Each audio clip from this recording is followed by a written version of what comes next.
सबका कल्याण हो, ये बहुत ऊंची बहुत दामी बात है। ध्रुव जी ने अपने ताना मारने वाली माता का कल्याण का वरदान मांगा। प्रहलाद जी ने अपने पिता का कल्याण मांगा और हरिश्चंद्र ने अपनी सारी प्रजा का कल्याण मांगा, सब बैकुंठ में चले जाएं। जिस प्रजा ने हरिश्चंद्र की पत्नी को खरीदा, जिस प्रजा के एक हरिजन ने अपने ही राजा को नौकर बनाया, उसी प्रजा का हरिश्चंद्र महाराज कल्याण की इच्छा रखते हैं, बैकुंठ ले जाते हैं। ये कितनी ऊंची दामी बात है।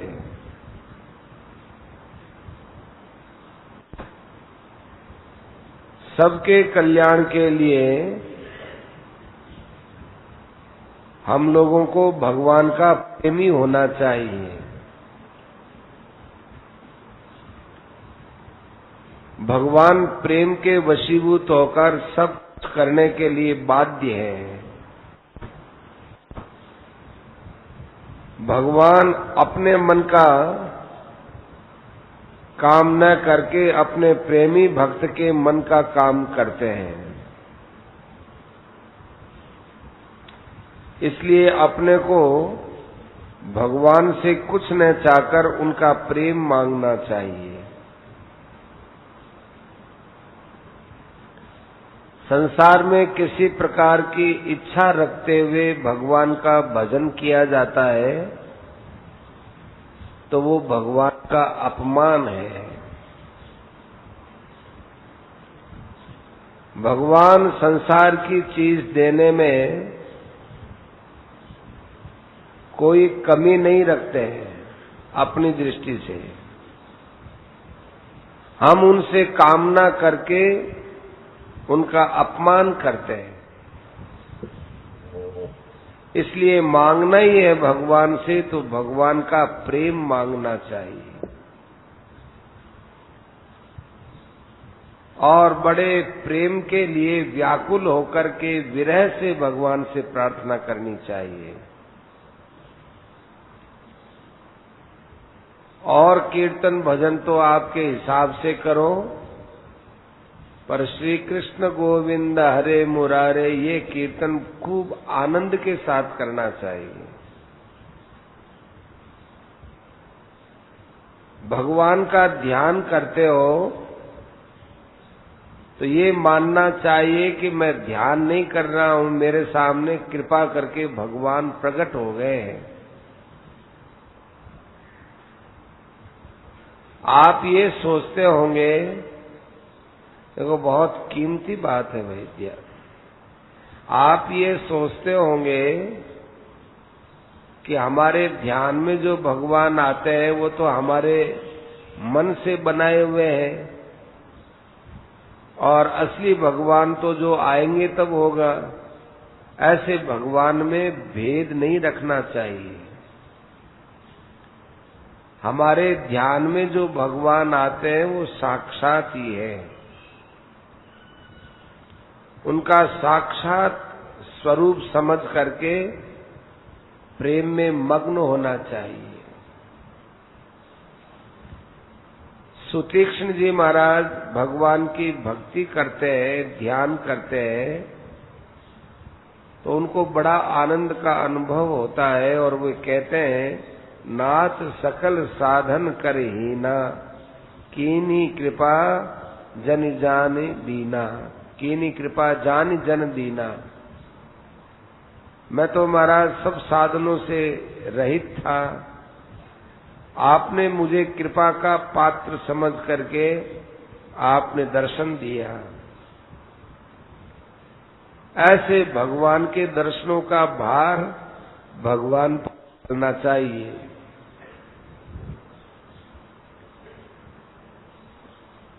भगवान अब आकाश में आ गए हैं, आकाश में खड़े हैं। भगवान 5.5 फुट करीब लंबे हैं, 1.5 फुट करीब चौड़े हैं। इतने बड़े स्वरूप का ध्यान करना चाहिए। इसमें अलग अलग मत आते हैं। भागवत में आता है ये अंगूठा इतना रूप रखना चाहिए, और सेठ जी 5.5 फुट करीब लंबे, 1.5 फुट करीब चौड़े। अलग अलग मत है। भगवान के चरण दिव्य और कोमल हैं। भगवान के चरणों की जो चमक है वो नाखून के अंदर से प्रकट हो रही है। भगवान के चरणों के नूपुर की जो ध्वनि है उसमें एकदम मोहित हो जाना चाहिए। भगवान का पीतांबर इतना सुंदर है, उससे सारा शरीर चमकता है, और सारे शरीर की चमक से पीतांबर की चमक विचित्र हो रही है। एक रेशमी वस्त्र भगवान ने यहाँ कमर में रख रखा है, कंधे पर रख रखा है। कमर में सुंदर तागड़ी बांधे हुए हैं। पेट के ऊपर यूं 3 रेखाएं हैं। भगवान की 2 भुजा ऊपर है और 2 भुजा यूं नीचे है। ऊपर वाली 2 भुजाओं में शंख और चक्र है, और नीचे जो ये 2 भुजा है उनमें गदा और पद्म है। ध्यान करते समय भगवान के गदा का थोड़ा सा स्पर्श करते ही आनंद का अनुभव होना चाहिए। बिजली दौड़े ऐसा अनुभव होना चाहिए। भगवान की जो वनमाला है वो गोडे तक लटकती है या नाभि तक भी लटकती है। भगवान की कौस्तुभ मणि है वो यहाँ हृदय में यहाँ है। भगवान की नाभि बहुत सुंदर, गोल और गहरी है। भगवान के कपोल बड़े चमकते हैं और उनसे एक प्रकाश निकलता है। भगवान के जो ये अधर है, ये अधर लाल हैं। भगवान के कुंडल एकदम मगरमच्छ की आकृति वाले हैं। उनकी चमक गालों पर पड़ती है।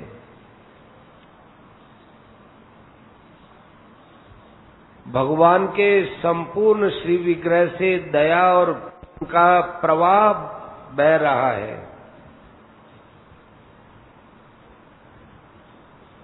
भगवान के सिर से लेकर चरणों तक अलौकिक शांति की वर्षा हो रही है। भगवान के ध्यान में आने वाले शिव विग्रह में इतनी सुगंध है, फिर उनके स्वयं साक्षात शरीर में कितनी सुगंध हो सकती है। भगवान के किसी भी अंग पर दृष्टि जाए, एक प्रेम की लहर दौड़ती है, आनंद की बाढ़ आ रही है। मानो आनंद ही आनंद हो रहा है। आनंद की बाढ़ को अब कैसे रोका जाए। चंद्रमा जैसा शरीर है, ललाट चमचम चमकता है। दया की तो साक्षात मूर्ति है। इतने आकर्षक है, मानो ये तो प्रेम से ही बनी हुई है। भगवान के नाभि में से कमल निकलता है। भगवान शेष की सैया पर विराजमान है। भगवान के बाहर भी भगवान, भगवान के भीतर भी भगवान, अलौकिक स्वरूप के अंदर भगवान विराजमान। फिर जो ध्यान में भगवान के दर्शन किए, उन भगवान को आप थोड़ा नेत्र खोल करके जहां भी देखो उन्हीं भगवान के स्वरूप को देखो। पत्ते पत्ते पर, जर्रे जर्रे पर भगवान विराजमान है। फिर वापस नेत्र बंद करो और फिर मन में भावना करो कि मैं भगवान को प्रणाम कर रहा हूं। मेरे पास जो चंदन कुमकुम आदि है उससे भगवान की पूजा कर रहा हूं। मेरे पास नैवेद्य माने भोग की सामग्री, खिलाने की सामग्री, वो मैं भगवान के भोग लगा रहा हूं, भगवान के सामने अर्पित कर दी है। भगवान मेरे प्रेम की तरफ विचार करके बड़े दया भाव से उसमें से थोड़ा सा ग्रहण करते हैं और मानो हमको आज्ञा देते हैं कि अब तुम इसको स्वीकार करो। फिर भगवान के प्रदक्षिणा करते हैं, परिक्रमा करता हूं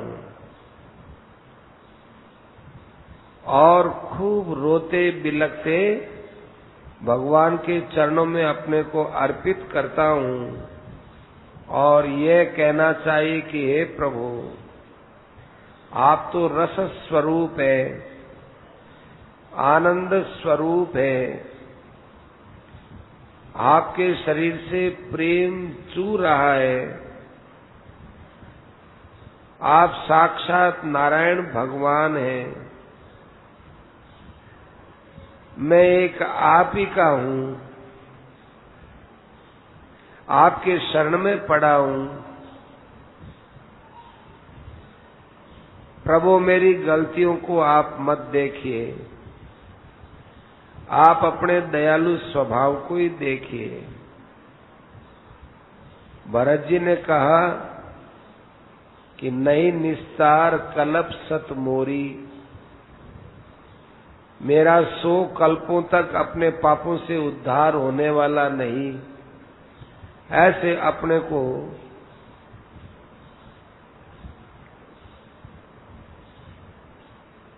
भगवान के सामने सत्ता असहाय समझ करके निवेदन करना चाहिए।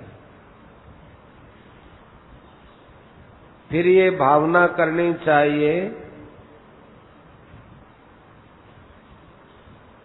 कि भगवान के सामने, भगवान के चरणों में शीश रख देने के बाद भगवान ने मेरे सिर पर हाथ रख दिया है। फिर ध्यान में ये कोशिश करनी चाहिए कि भगवान के चरणों की धूली मैं मस्तक पर रख रहा हूं। इस चरणों की धूली है, मेरी अनमोल मणि के समान है। भगवान से कहे कि महाराज अपनी करुणा में हमको लपेटे रखिएगा। विवल होकर के भगवान से प्रार्थना करें कि प्रभु अब मेरा आपके अलावा इस संसार में कोई आधार नहीं है। ये कलयुग का समय है, ऐसी बातें आपको इस कलयुग में बहुत कम मिलती हैं। ऐसा साधन भी कम ही करने के लिए समय मिलता है। इसलिए इस समय में इस साधन की बड़ी जरूरत है। भगवान का गुणगान गाओ, भगवान का नाम लो, इस समय में यही सबसे बड़ा साधन है। कलयुग केवल नाम आधारा, सुमेरी सुमेरी भव उतरहु पारा। देखो लोग बोलते हैं कि ये चौपाई तुलसीदास जी ने रामायण में लिखी है, कलयुग केवल नाम आधारा। पूरी रामायण आप देख लो, ये चौपाई है ही नहीं। ये चौपाई रामायण की नहीं है, ये और कहीं की है। रामायण की चौपाई है ही नहीं। भगवान का जहाँ कीर्तन होता है, जहाँ गुणगान होता है, वहाँ भगवान रहते हैं। तो अपने मन में भगवान का ध्यान करो, अपने मन में भगवान का गुणगान चलने दो, अपने होठों पर भगवान का नाम नचाते रहो, अपने कानों से भगवान के गुणगान सुनते रहो। तो भगवान अपनी प्रतिज्ञा के अनुसार हमारे पास रहने के लिए बाध्य है। ना हम बसामी वैकुंठे, मैं कोई वैकुंठ में थोड़ी रहता हूँ। हे नारद, मैं तो वहां रहता हूँ जहां संत महात्मा मेरी चर्चा करते हैं। तो जहां हम भगवान की चर्चा करेंगे वहां भगवान को आना ही पड़ेगा। चर्चा करो और थोड़ी थोड़ी देर में श्री कृष्ण गोविंद हरे मुरारे, हे नाथ नारायण वासुदेव, श्री कृष्ण गोविंद हरे मुरारे, हे नाथ नारायण वासुदेव। आनंद आनंद पूर्ण आनंद, ऐसे भगवान के आनंद में डूबते रहो और फिर चारों तरफ दृष्टि दौड़ाओ।